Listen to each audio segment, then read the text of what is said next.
Je vous emmène en Italie, pendant une de ces nuits sans lune, une de ces nuits où les âmes errent sans but, parmi les rues et les fêtes. Et c'est justement une fête, ou plutôt une réception, à laquelle on va assister avec notre cher et timide jeune homme, qui se sent de plus en plus mal à l'aise. Mal à l'aise à cause de la riche identité de ce lieu. Tous les gens autour de lui rient, font connaissance, et lui, il essaye de se cacher derrière le moindre pot de fleurs pour échapper à la moindre mondanité.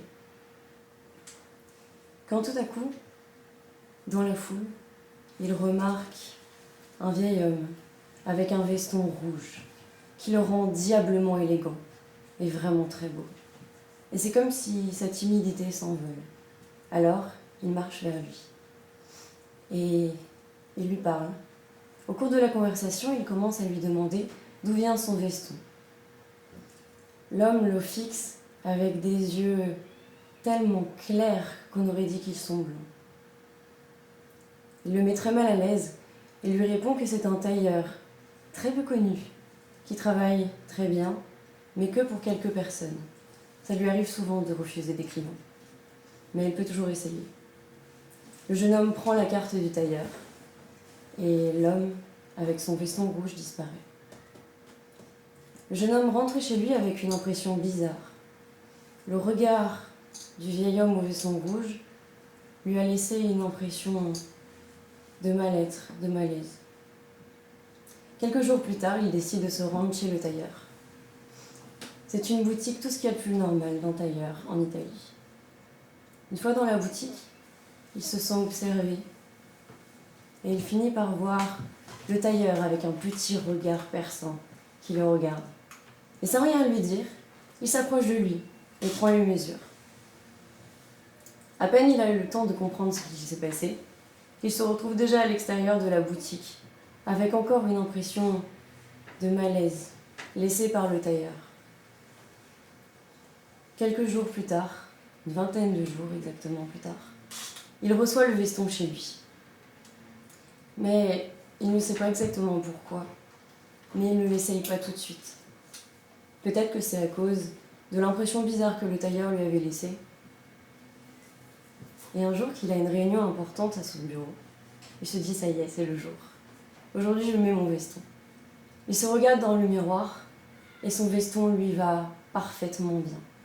Il tombe sur lui comme s'il était exactement fait pour lui.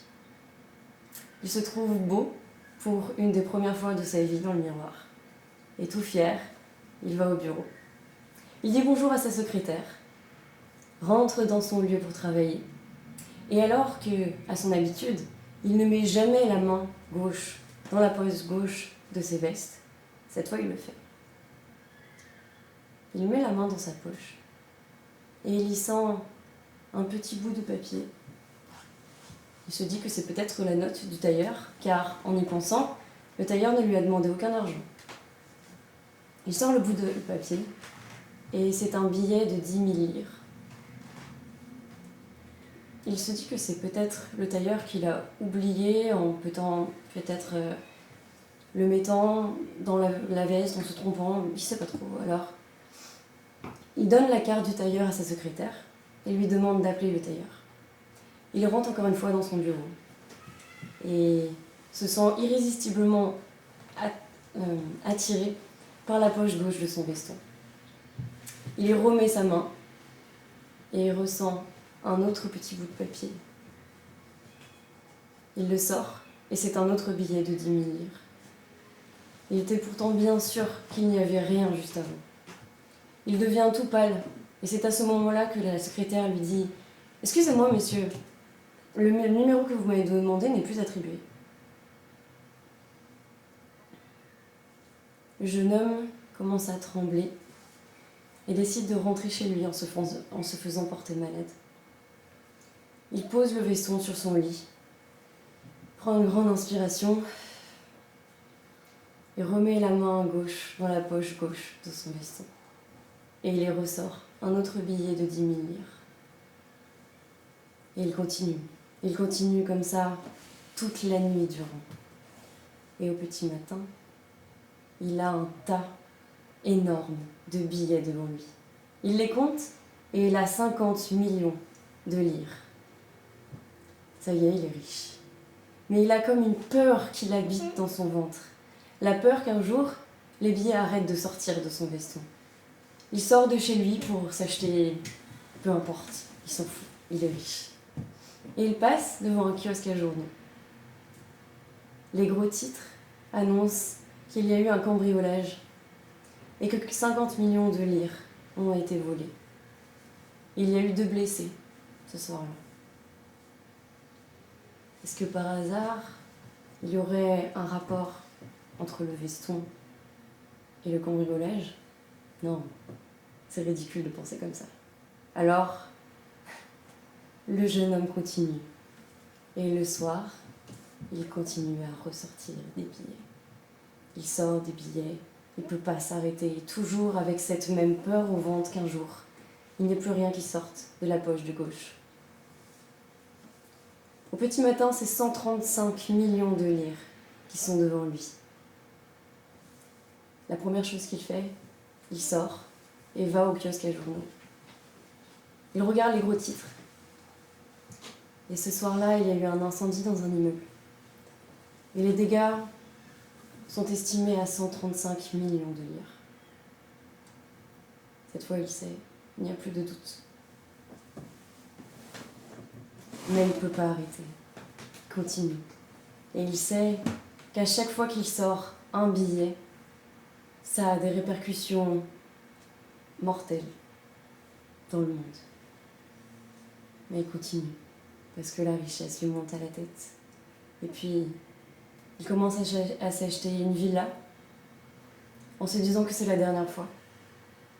Mais il passe devant une belle collection de tableaux, et il se dit que ça décorerait bien la villa. Il pensait que c'était la dernière fois, mais il voit une belle voiture, et puis une belle montre, et puis il part en voyage. Il rencontre des femmes qui sont attirées par l'argent. Il ne peut plus s'arrêter. Mais tous les jours, il regarde dans les journaux, et tous les jours, il voit que la somme exacte qu'il a pris de la poche de son veston se retrouve dans les gros titres. Et il y a de plus en plus de morts, de plus en plus de blessés. Et il sent son âme se noircir de plus en plus. Un jour, il décide d'aller au tailleur, d'aller dans la boutique. Mais la boutique n'est plus une boutique. C'est une simple entrée d'immeuble, comme si elle n'avait jamais existé. Il ne comprend pas car le tailleur ne lui a jamais réclamé de l'argent pour le veston.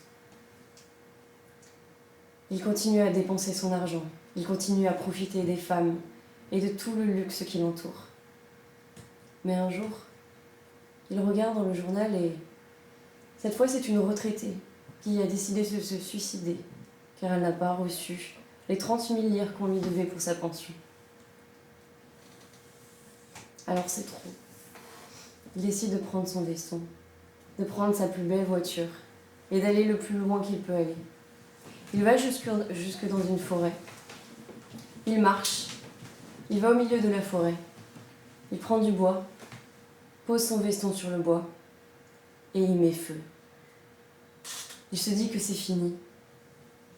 Mais en voyant son veston brûler, il entend « Trop tard ». C'est terminé, mais au moins, il est toujours riche. Il a toujours plein de femmes autour de lui. Il rentre jusqu'à sa voiture, mais plus de voiture. Sa voiture a disparu. Alors il marche jusqu'à sa prochaine villa. Et à la place de la grande et belle villa qu'il avait sur ce terrain, il n'y a plus qu'un petit panneau avec marqué « à vendre ». Il appelle son banquier, il n'y a plus rien sur son compte. Toutes les femmes qu'il a connues ne semblent ne l'avoir jamais rencontré. Aujourd'hui, le jeune homme a repris son travail d'avant. Il continue à vivre une vie normale. Mais il a toujours cette peur au ventre qu'un jour, le tailleur revienne lui demander la vraie dette qu'il lui doit.